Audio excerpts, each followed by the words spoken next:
Welcome to podcast number 50. Yes. Oh my gosh, what a milestone. 50 Ken Hill podcasts. It's kind of a cool thing. And, the podcast started, I want to take a second and talk about that. The podcast started, because of really all of this complete misinformation and, complete utter bullshit that was out there. And, I needed to get out essentially what's right, what works, and get it out there so more people have access to that information. And the podcasts, I think, are doing that. To give you, I know there's a bunch of numbers geeks out there. To give you some numbers, yeah, as of right now, by the time you listen to this podcast, we're going to have about 210,000 listens. 210,000 listens. And oh my God, I want to thank everybody for the new BMW I'm driving. And the new Ford pickup. Yeah, not quite. So I've made I'm making about a penny. I'm making about a penny a listen. Penny a listen. So in some ways, it's actually pretty sad. But I do want to hope to continue doing another 50 of these because the information never stops. I keep getting better at this, and of course, the longer I stay in this, and the longer I'm doing it, the better I want to get. I work my ass off every fucking day to make sure I get better at this. And if I get better, you get better. So that's how that works. So yeah, you want to support the podcast. You want to keep this thing going. Well, you guys can figure out how to make that happen. All right. So this podcast, this one is interesting because it started off with a conversation with one of the MT workers at Thunder Hill, and Thunder Hill is a track that I go to quite often. And I've been around Thunder Hill really since the beginning.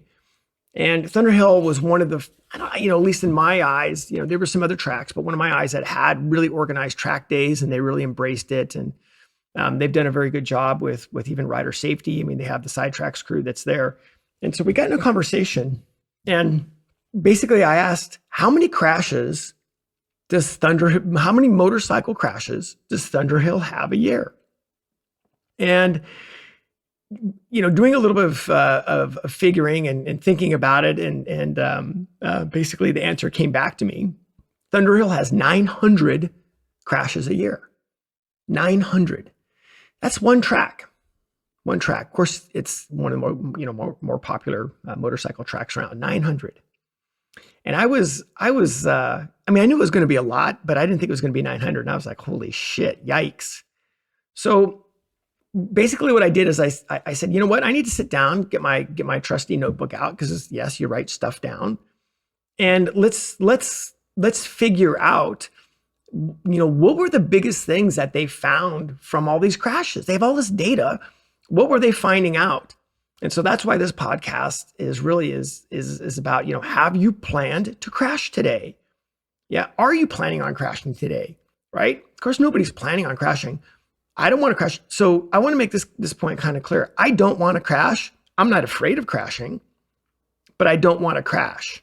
I'm going to use all these techniques, all these other, 49 podcasts of technique to mitigate crashing. But yes, crashing happens. Absolutely. I do not want to crash, but I understand as I pull into the gates, it is something that can happen. I mean, right? We're doing something dangerous. And that's something that I'm going to be a little bit more adamant about. You're not taking this fucking sport seriously enough. You're not. You're not doing it with your health, other people's health, and you're certainly not taking it, based on the risks that are at hand. A good conversation that I had with some special forces guys this summer, and they talked about, riding motorcycles. These guys want to ride motorcycles, right? They're jacked up to ride motorcycles. And so they started asking about, the training aspects. And these guys were shocked at how little training goes on for something that can kill you. And so I think that that's something that I want to be very frank about. You're not taking the sport seriously enough. So you got to pull your head out of your ass a little bit. And, we've all had, people hurt, killed in this sport. We have a lot at risk. Very, very few of you who are listening to this podcast are going to be in the World Championship Series. No, we're normal people riding on the street, riding our mini bikes, going to track days, doing club racing, doing Moto America racing.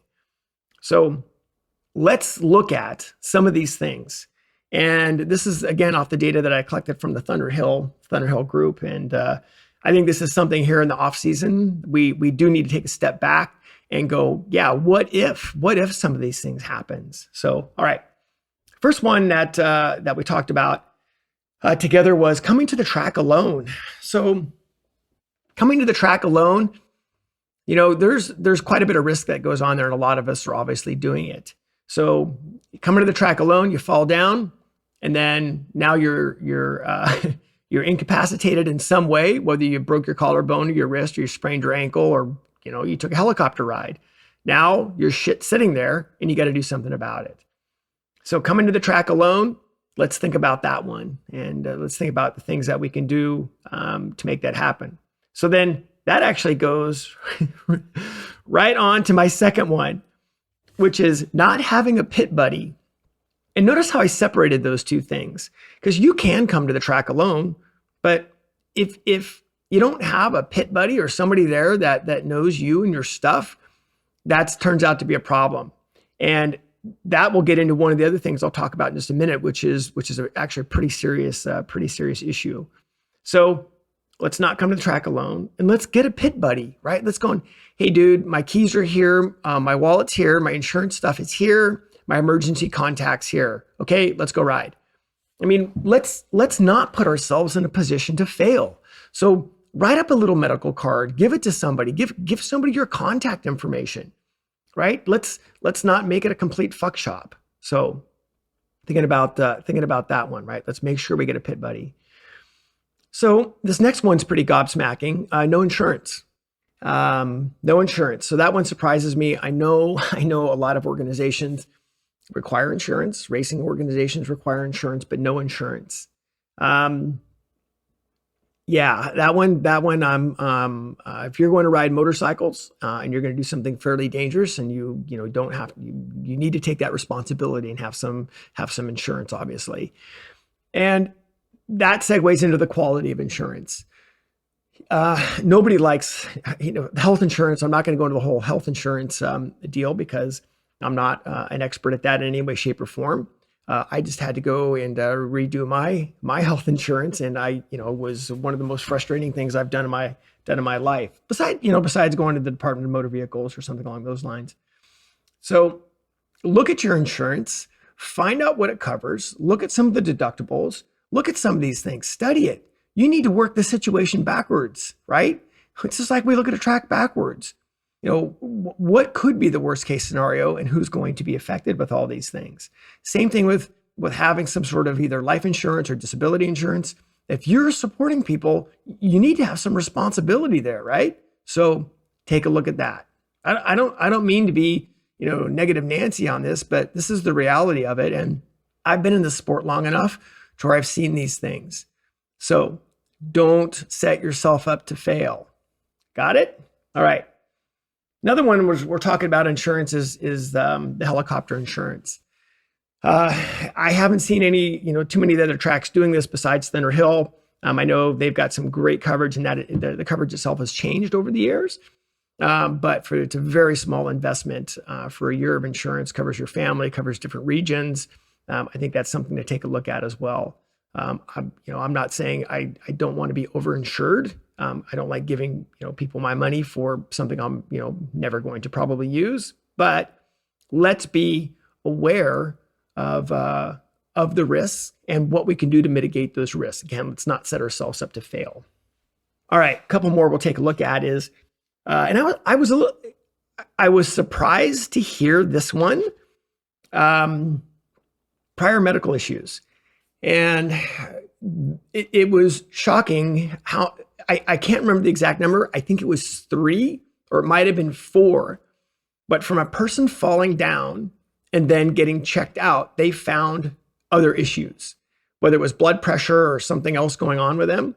So, and of course, your blood pressure is going to be high when you fall down, but they found some other issues that went along with that. So let's make sure you're in good physical health to go do something.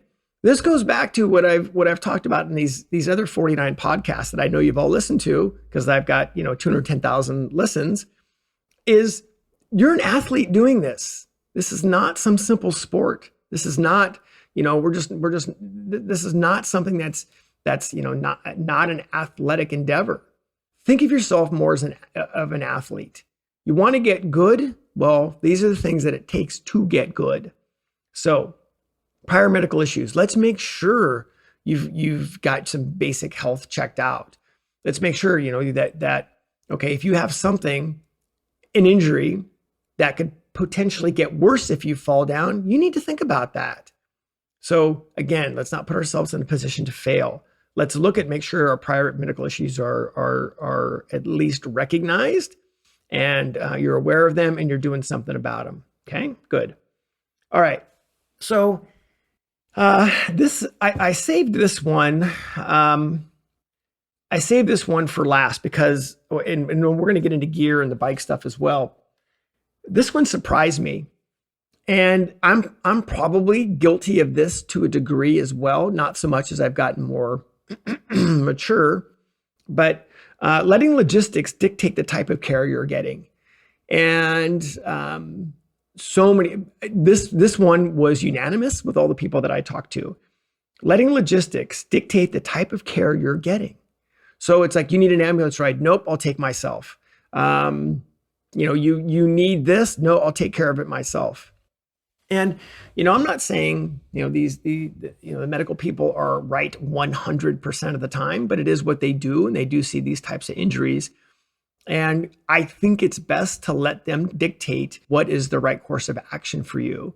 If you've got something going on and you're just like, no, dude, that's okay. I live in, I live 200 miles from the track, and I'll just drive myself home. It'll be okay. And you're, potentially making a situation much, much worse. So whatever that is, think, what is the best course of action for that injury?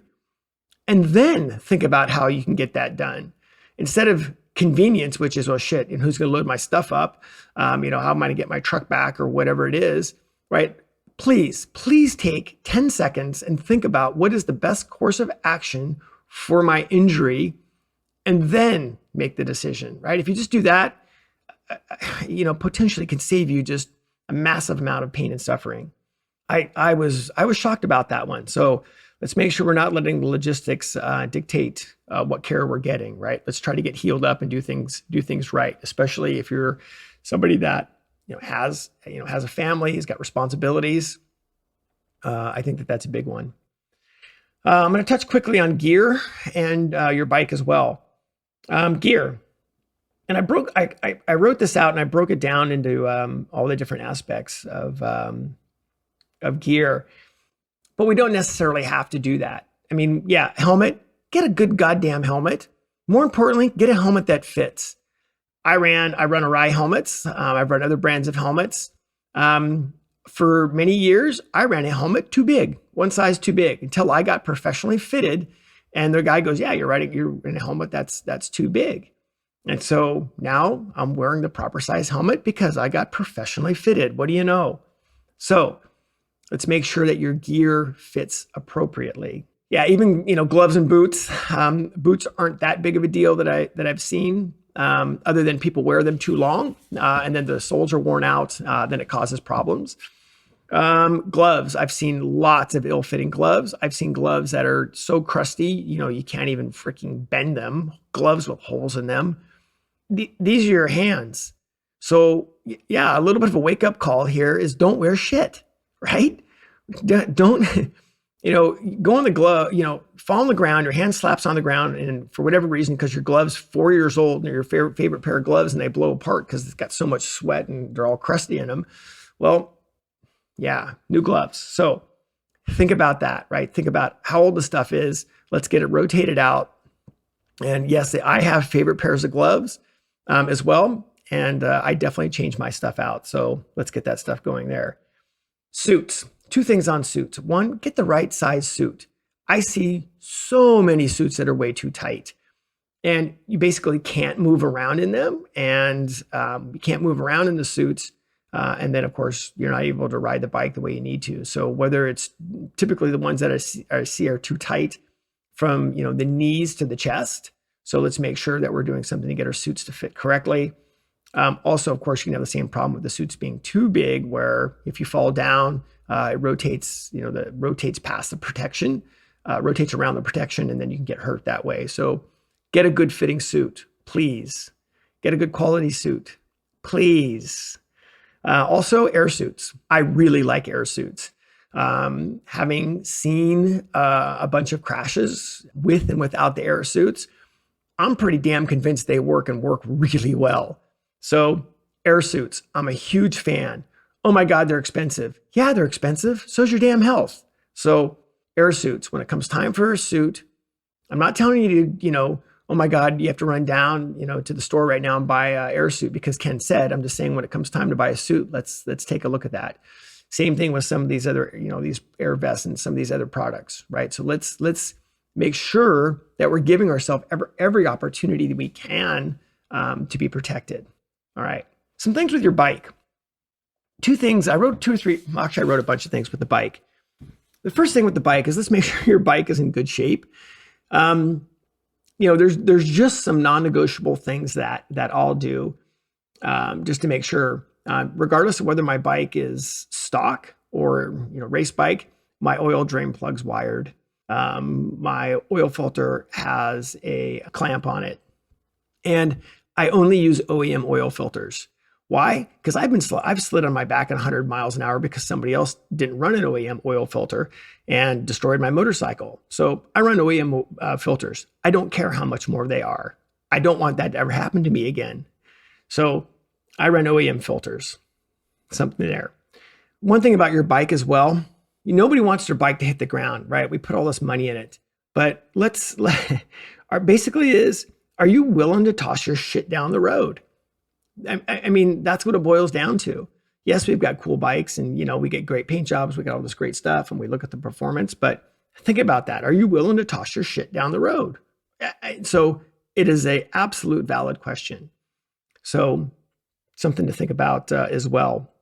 And of course, mitigating for any any damage you can, whether it's case covers, axle sliders, guards, whatever, right? I like all that stuff too. So I think the more that we can, try to mitigate those things, the better. One last thing with the bike, because this has come up way more than it should, and it's absolutely worth mentioning. Friends crashing your bike. So, you go to the track and dude, the guy's got the new ZX10RR. Oh my God, it's the most badass bike. Hey, Bill, you want to ride it? Dude, do I want to ride that bike? Well, he certainly hasn't planned on crashing his buddy's bike. So whatever happens, happens. So before you let somebody ride your bike, you need to have some sort of agreement of what's going to happen. Whether that guy crashes your bike, he's paying for it. I mean, basically you should accept. You're going to let somebody borrow your bike, it's on you, right? You're the one doing that. You let somebody borrow your bike, your first thing should be, well, I'm assuming that if he crashes and destroys my motorcycle, I'm out the money. I'm out the bike. If something happens from that, whether it's an agreement or whatever it may be, fantastic. But you need to be able to make sure that you've got that thought in your brain. So you want somebody else to ride your bike? Hey, that's great. Let them ride your bike. That's fine. But make sure you have some sort of an agreement that goes along with that. And so it's certainly going to save a lot of hassles, a lot of friendships, and just a bunch of basically bullshit. But it's worth mentioning. So, all right, podcast number 50. Not a great subject. No, it's not some glamorous, quick technique that's going to, take you from the B group to the A group. But it's something that in the sport we need to think about. It's something in the sport that is right there at the forefront of all of our thoughts. So there you go. Copyright 2017, Ken Hill Coaching, all right.